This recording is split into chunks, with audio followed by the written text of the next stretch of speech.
At the family gift exchange, my daughter opened a used puzzle box with half the pieces missing. Her cousins were opening new iPhones. My parents laughed and said, well, she's too young to care. I stood, walked to my car, and showed them the gifts. Their faces turned pale. Mom begged them not to go. Dad yelled, but we always did Christmas at my parents' place. Big tree, too many lights, wine, and coffee mugs by noon. And this kind of fake joy that everyone wore like a costume. I used to buy into it because that's what you do. You keep the peace. You smile. You brush things off. But this year was different. My older daughter, Lexi, was spending the holidays out of state. PimEd couldn't make it back. So, it was just me and my younger one, Sophie, who's 6. I had already dropped over $2,000 on gifts for everyone. Designer handbags, a rare bourbon for my dad, even a vintage record player for my sister's fiancé. I own a flower business and had a good year. Thought I'd make it special. We walked in with armfuls of beautifully wrapped presents and left them under the tree. I made a plate for Sophie, found her a spot by the fireplace with the other kids and tried to relax. Everything was loud. The blender, the yelling, the clinking of glasses. My sister was showing off her new Chanel boots. Her husband was FaceTiming from a ski lodge in Aspen. My mom was loudly commenting on how I still hadn't remarried. Then the gift exchange started. The kids went first, like always. My niece tore into a brand new iPhone, shrieked. My nephew got a Nintendo Switch. Another cousin pulled out some expensive Beats headphones. One by one, squeals and flashes of packaging. My daughter opened hers. A battered puzzle box, half of it taped up like it had been in someone's attic for 15 years. No ribbon, no tag. She looked confused. Turned it over. Half the pieces were gone. I stared at it for a second, not quite believing what I was seeing. My mom and dad were chuckling. My dad waved it off like it was a joke. Said, well, she's too young to care anyway.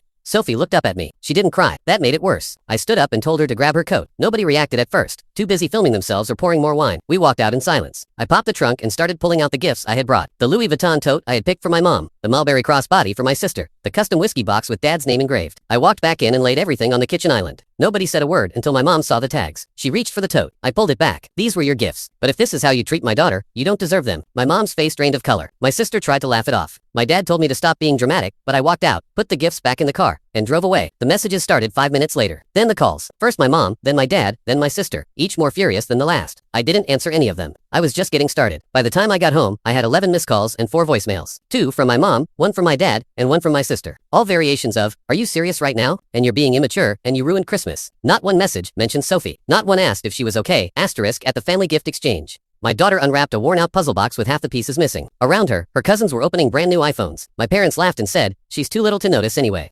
I stood up, walked out to my car, and brought the gifts back in. Their smiles vanished. My mom begged us not to leave. My dad snapped, but we always do Christmas at my parents' house. Asterisk Christmas had always been like that huge tree, way too many lights, wine flowing, coffee mugs everywhere by noon. A forced happiness everyone wore like a costume. I used to play along, keep the peace, smile, let things slide. That's what you're supposed to do. Asterisk, but this year wasn't the same. My older daughter Lexi was out of state for the holidays. She couldn't come back, so it was just me and my youngest, Sophie. She's 6. Asterisk, I'd spent over $2,000 on gifts. Designer bags, a rare bottle of bourbon for my dad, a vintage record player for my sister's fiancé. I own a flower shop and had a strong year. I wanted to do something nice, make it memorable. Asterisk. We walked in, carrying stacks of beautifully wrapped presents and placed them under the tree. I fixed Sophie a plate, settled her near the fireplace with the other kids, and tried to breathe. The house was chaos blender roaring. People shouting, glasses clinking. My sister showed off her new Chanel boots. Her husband was FaceTiming from a ski lodge in Aspen. My mom loudly pointed out again that I still wasn't remarried. Asterisk. Then the gift exchange began. The kids went first. As always, my niece ripped open a new iPhone and screamed. My nephew got a Nintendo Switch. Another cousin pulled out pricey Beats headphones. One celebration after another. Then Sophie opened hers. A beat-up puzzle box. Taped on the sides like it had been dug out of an attic. No bow, no name. She turned it over, confused. Half the pieces were missing. Asterisk. I stared, not fully processing it. My parents laughed. My dad shrugged and said, she's too young to care. Asterisk. Sophie looked at me. She didn't cry. Somehow, that hurt more. Asterisk. I stood up and told her to get her coat. No one noticed at first, too busy recording videos and refilling wine. We walked out quietly. Asterisk. At the car, I opened the trunk and pulled out the gifts I'd brought. The Louis Vuitton tote for my mom. The Mulberry Crossbody for my sister. The engraved whiskey box for my dad. Asterisk. I walked back inside and placed everything on the kitchen island. The room went silent. Then my mom saw the price tags. She reached for the tote asterisk, and that's when everything changed. I pulled the gifts back and said, these were for you. But if this is how you treat my daughter, you don't deserve them. My mom went pale. My sister tried to joke. My dad accused me of being dramatic. I didn't argue. I put the gifts back in the car and drove away. Asterisk. The texts started within minutes. Then calls, one after another, angry, accusing. By the time I got home, I had 11 missed calls and 4 voicemails. Every message said I'd ruined Christmas. Not one asked about Sophie. Asterisk. I didn't reply. I helped her out of her coat, turned on her favorite cartoon, and heated leftover mac and cheese. We opened the small gifts I'd saved for her aunt. Tea set, glitter markers, light-up sneakers. She never mentioned the puzzle box. She didn't ask to go back either. Asterisk. The next day, I mailed Lexi her gifts and donated the luxury bags to a shelter. It felt better than I expected. Asterisk. By New Year's, the silence turned bitter. My sister posted a dramatic message about family and selfishness. The comments were clearly aimed at me. I ignored it. Asterisk. Then my dad texted about Valentine's orders. I didn't respond. My flower business had supported their events for years, but they weren't family anymore, not in the ways that mattered. Asterisk, more messages followed. I left them on read. Asterisk, 2 weeks later. My mom showed up at my shop, acting like nothing happened. Sophie was coloring in the back. When my mom noticed her, she gave an awkward hug. I turned the sign to closed. Mom said it was time to move on. I told her it wasn't a misunderstanding. It was a choice. She didn't like that. Soon after, my sister posted she was looking for a new florist. Someone even joked about the puzzle box. That hurt. Asterisk, by Valentine's week. My inbox was full of familiar names, pretending everything was normal. Emails about orders, discounts, forgiveness. Signed, like we were still on the same side. Asterisk, we weren't. I didn't reply to a single message. Instead, I passed the fundraiser job to a new florist downtown, a young woman just starting out, talented and hungry. With no connections to my family, I even shared a few supplier contacts. She texted me afterward, nearly in tears. It was the biggest order she'd ever had. That meant more to me than any thank you from my family ever could. Asterisk, the silence clearly unsettled them. My mom showed up at the shop again, unannounced, overly cheerful. She asked about Sophie, praised the window display, then said she wanted to smooth things over since Easter was coming and people would be expecting something special. She actually said expecting. I told her I wouldn't be doing flowers for any more family events. Asterisk, she looked stunned, like it hadn't fully registered until that moment. Then she said, this is your livelihood. Don't be stupid. I didn't argue. I walked to the back and closed the door. Asterisk, the next day. My sister posted a vague rant online about people playing the victim while being the bully. She didn't name me, but she didn't have to. Relatives filled the comments with hearts and quiet support. Asterisk, then I got an alert from my accountant. My dad had tried to access a shared business account he hadn't touched in over a year, left over from when I first opened the shop under the family LLC. That was it. Asterisk, I called my lawyer the same day and told him to remove them from everything accounts, ownership, naming rights. I didn't care about the cost. He said it would take a few weeks. I told him to start immediately. Asterisk, it felt like flipping the final switch. No more favors, no more keeping the peace. They treated my daughter like an afterthought and still expected me to serve them. Asterisk, the emails from my dad. Changed again, warnings instead of requests. You're making a mistake. Don't destroy decades over one day. You'll regret this. I didn't respond. I didn't even open the last one. Asterisk, I deleted it. Stood alone in my shop, breathing in the smell of fresh eucalyptus, and realized I hadn't ruined anything at all. I was finally fixing it. The paperwork moved faster than I expected. My lawyer called one Thursday morning and said it was official. My parents were no longer on any business documents. Not partners. Not investors. Not even emergency contacts. I thought it would feel dramatic. It didn't. I looked at the signed PDF, made coffee, and went back to filling Valentine's orders. Asterisk, business had doubled since Christmas. People were talking in a good way. My arrangements even showed up in 2 local magazines. One bride called them revenge bouquets. I didn't mind. Asterisk, then the first fallout hit. A downtown hotel called, asking if I was handling the annual gala flowers. I said no. My dad had never booked me. They assumed it was a standing deal. The event was in 2 days. Asterisk, he'd told the board I was doing it. No contract. No deposit. Probably thought I'd show up like always. I didn't.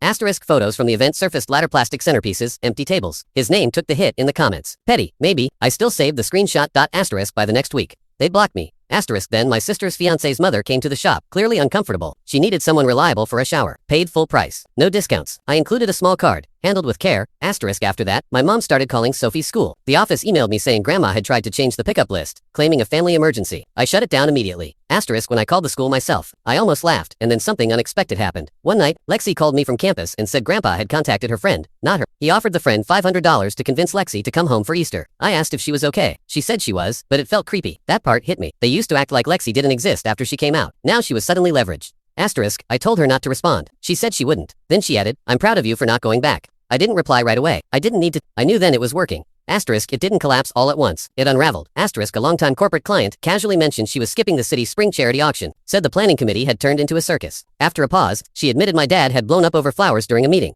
Asterisk, then, a caterer told me. My parents had been blacklisted from a popular wedding venue after trying to demand family priority. The owner said no. Word spread fast. Asterisk, my mom tried to recover by hosting small gatherings at home. A few people came. Most didn't. I saw a photo Latura, sad bundle of carnations in a mason jar. I didn't laugh. I just stared at it. Asterisk, they called Sophie's school again, this time asking to send cupcakes. I shut it down. The principal agreed it was becoming invasive. Asterisk, a few days later, Lexi called again. Grandpa had messaged another one of her friends, talking about family loyalty. Lexi blocked him, told her friend to do the same. Asterisk, that shook me more than I expected. Not because it was new but because they were still using the same old tactics. Asterisk, then the letter arrived. Typed, formal, folded, neatly slid under my shop door like a warning. I didn't tell them we were coming. That wasn't an accident. It was deliberate. Not because I wanted conflict, and not because I enjoy drama. I just wanted to arrive with my daughter, give out the gifts, let her feel just for a moment that we belonged somewhere, and leave before old wounds had time to reopen. It was Christmas. I thought maybe surprise would steal their energy to poison it. I was wrong. Asterisk, we walked in around noon. The tree stood tall. Fake snow sprayed carelessly across the windows. Candles burning in the entryway like my mom had spent hours curating the illusion of warmth. For a second, it worked. I smiled. It looked peaceful. That peace survived maybe 4 steps. Asterisk, she saw us, and her face hardened instantly. She wasn't expecting me, but I wasn't prepared for what came out of her mouth. You always know how to ruin a holiday. Asterisk, my daughter stood beside me, clutching a plate of cookies we'd baked that morning. Her red hat sat crooked on her head, cheeks pink from the cold. She didn't fully understand the words, but she felt their weight. I watched her blink too fast and stared down at the cookies, like she'd done something wrong. That moment carved itself into me. Asterisk, so I responded. slowly, calmly, as I slipped off my coat. Asterisk, good thing. I also know how to ruin a financial plan. Asterisk, she said nothing. Her lips parted slightly, like the silence hit harder than words ever could. I walked past her without looking back and placed the gifts under the tree. There weren't many, just a few for my sister and her kids. Thoughtful things. Some handmade, nothing loud, and nothing for my parents. No card, no ribbon, no performance. Asterisk, my dad leaned out of the kitchen, looked at me, then turned away. Somewhere beneath the armor my mother built around him. He's a good man, but when it comes to her, he disappears. He went back to cooking, probably following one of her Pinterest recipes while she criticized it. From behind him, asterisk, I told my daughter we'd stay 10 minutes. Just long enough to say Merry Christmas to her cousins. My sister looked genuinely happy to see us. She hugged me, joked about how I always wrap gifts too perfectly. For a brief moment, I let myself believe this might pass quietly. It didn't. I saw my mom whisper to my dad. And then I noticed the fear in her eyes. Not fear of me, but fear of consequences. Of meaning. Asterisk, $4,000 a month. That's what I'd been sending to help with the mortgage. Plus, extra when things came up. Tires, appliances, bills. I never kept score, but she counted on it. And now she felt the ground shift. Asterisk, when we stood to leave, my daughter reached for the last cookie. My mom muttered something about sugar and cavities. I ignored her and walked us out. Asterisk, less than 5 minutes later. She was knocking on my car window, like someone chasing a taxi in the rain. Her hand was pale, shaking. She asked us to come back inside. Said she didn't mean it. Said it was stress. Said the holidays are hard. You know how it is. Asterisk, I didn't roll the window down. I just drove. Asterisk, what I felt wasn't guilt. It wasn't sadness. It was relief. I didn't have to pretend anymore. I didn't have to decorate dysfunction with lights and forced forgiveness. Christmas didn't collapse. For the first time, it felt honest. Asterisk, I took my daughter to a retro diner off the highway. The kind where waitresses wear candy cane aprons and call you honey. She had snowman-shaped pancakes and hot cocoa, drowning in whipped cream. I watched her smile like nothing had burned back there. Asterisk, she asked why we left so fast. I told her sometimes people forget how to be kind even on holidays. She nodded. She's 8. She understands more than most adults. Asterisk, at home. My phone wouldn't stop. Missed calls, messages, relatives circling the story. Then one text from my sister. What happened? Asterisk, I didn't answer. I wanted one quiet night without carrying everyone else's mess. I wasn't about to explain myself to someone who stayed silent for years while I was blamed for everything.